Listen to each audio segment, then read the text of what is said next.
সাংবাদিক ইলিয়াস ভাই, আপনি যত চালাক হন না কেন এখনো একটু কাছে আছেন। কেন এই কথা বলছি, এটা যথেষ্ট প্রমাণ আছে। দেখেন, গত পরশুদিন সাংবাদিক ইলিয়াস ভাই একটা জায়গায় একটা কমেন্ট করেছেন, ইউটিউবার স্বপন আহমেদ ভাই, আপনি যদি আমার এই পোস্টটা দেখে থাকেন তাহলে আমার এই ইমেলে আপনার হোয়াটসঅ্যাপ নাম্বারটা দিবেন প্লিজ।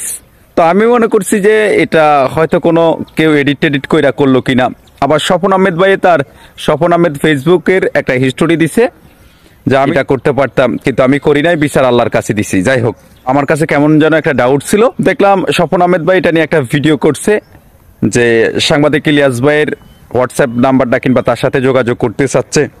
সেই ভিডিওর নিচেও ইলিয়াস হোসাইন অফিসিয়াল পেজ থেকে কমেন্ট করছে, ইমেল আমার এই পেজের অ্যাবাউটে দেওয়া আছে ব্রাদার, এটা ইলিয়াস হোসেনের অফিসিয়াল পেজ থেকে বলছে। স্বপন আহমেদ ভাই এডিটিং এর ভিডিও করেন, এটা সবাই জানেন। এমন এডিটিং জানেন যে অনেক ভালো লেভেলের এডিটিং জানেন। আর স্বপন আহমেদ ভাই অত্যন্ত ভালো মানুষ, আমি তাকে খুব কাছ থেকে চিনি।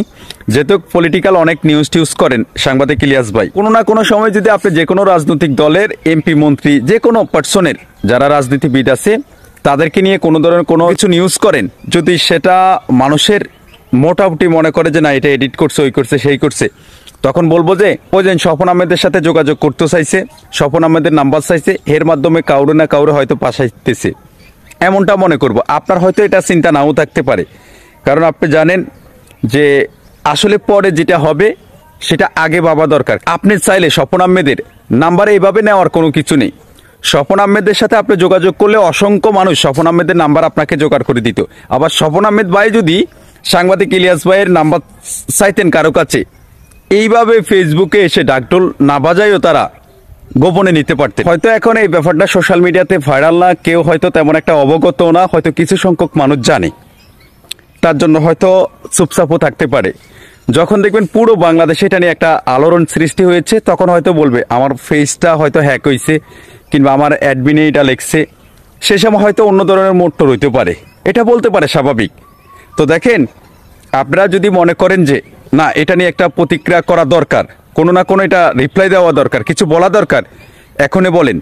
হয়তো এখন যদি না বলেন, কিছুদিন পরে আগে পিছে বলেন, অনেকে মনে করব যে ভাই নাটক এখন করিয়েন না, নাটক বাদ দেন, পাবলিক বুঝতে পারছে যে আপনারা কি চান, কি করছেন, এটা মানুষে বলবে। ভাই মানুষের সেন্টিমিটার তো জানেনি। 1 সেকেন্ডের ভিতরে আপনার 5 তলায় উঠাইব, আবার 1 সেকেন্ডের ভিতরে ওখান থেকে আপনাকে ধাক্কা দিয়ে নিচে ফেলে দিতে দ্বিধাবোধ করবে না। This is Bangladesh. এখন আমার এই ব্যক্তিগত মতামতটা আপনাদের সাথে নাও যেতে পারে, আপনাদের পছন্দ নাও হইতে পারে।